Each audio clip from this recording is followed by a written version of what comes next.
Good morning. Today is Tuesday. We are on the miracles of Jesus Christ, and we are going to continue with our trip to Bethlehem. We had a really interesting day so far. It included me getting smacked in the market and then the crazy fishes.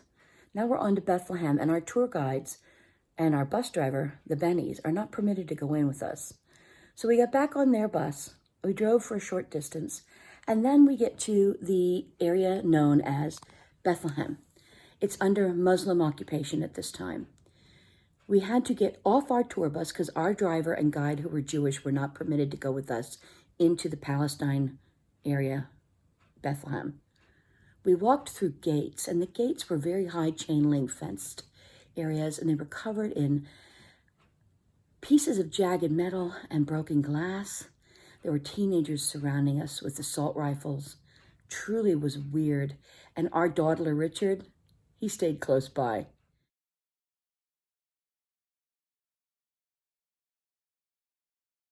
We are driven to an area that is believed by a church that built another shrine over it, that this is the exact spot where Jesus laid in a manger.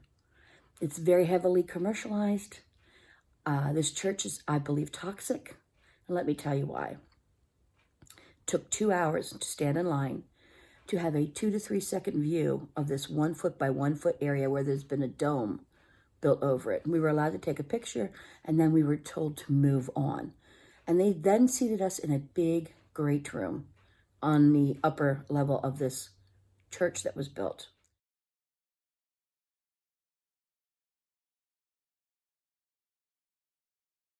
My mother was sitting next to a sweet lady named Frances. Frances is a beautiful girl, just a sweet soul. And she and Mom were having quiet communication because we were told to be very quiet and respectful.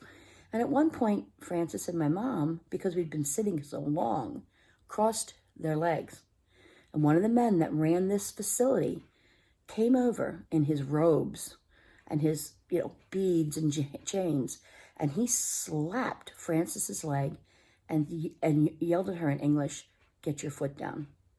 At which point my mother had had enough.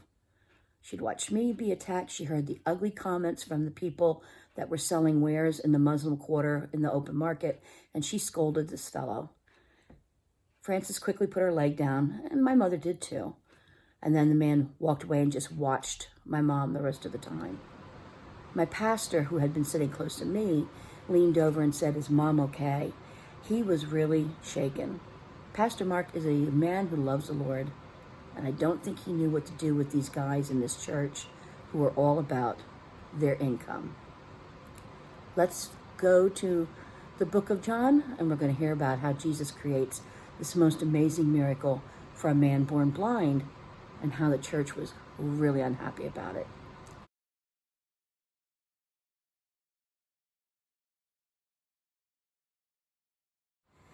In John chapter 8, just to set you up, right before Jesus performs this miracle, he is in and around the church leaders, and they ask him some specific questions. Are you God? Are you the Son of God? And he finally gives them an answer that's truth, and they don't like it.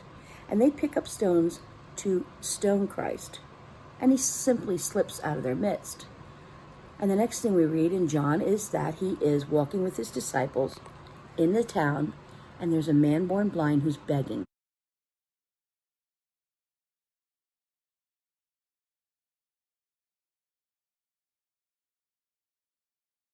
As they're beginning to walk closer to this man, the disciples say, "Teacher, who sinned, the man or his parents, that he was born blind?" And Jesus tells them, "No one. This was simply done that the Lord may show his great ability." Jesus stopped in front of the man and he said, "Do you want to see?" And the man did.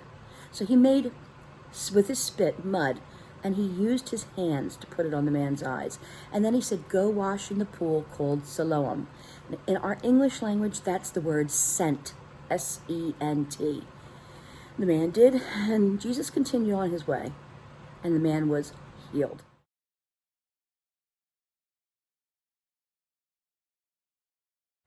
Well, the church got very radical very quickly because it was the Sabbath. Remember how they don't like anything Christ does, but specifically on the Sabbath. And Jesus keeps poking them by doing stuff on the Sabbath. Kind of like crossing your legs, when there's nothing wrong with that in a church. So they call this man before them, and they start over and over badgering him. And he says, yes, I was the blind man, but now I see. They want to know who healed him, and he doesn't know. When they don't get the answer they want from him, they badger his older parents, and they threaten to excommunicate them from the temple, which is terrifying to these people, because the temple was their life. You didn't just go from temple to temple back in that day.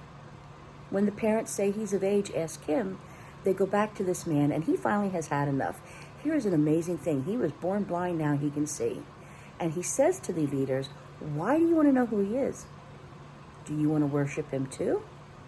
And they are so angry. And they excommunicate this man. They throw him out of the church. Well, Jesus hears about this. Of course he did. And he comes and he finds him. And while the man is sitting and just in awe of his new ability to see, Jesus walks up to him and says, do you know the Son of Man? And this fellow says, who is he, Lord, that I might worship him? And Jesus says, I am he that speaks with thee. And in that hour the man believed.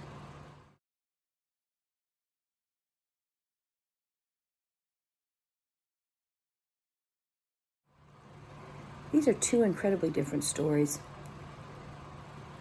There were some years when my involvement in different churches were not productive. The church didn't want, for whatever reason, people to use their gifts, or they had decided who was going to use what gift. If you're not being used in your church for your ministry, and you've got a heart for children, or you have a heart for service to the elderly, or you have a heart for music, or you have a heart for Bible study, or you have a heart for cleaning, and they say you don't clean well enough, find another church. Don't keep your light hidden under a bushel, held prisoner by earthly men who are simply running a 4-wall building with a roof.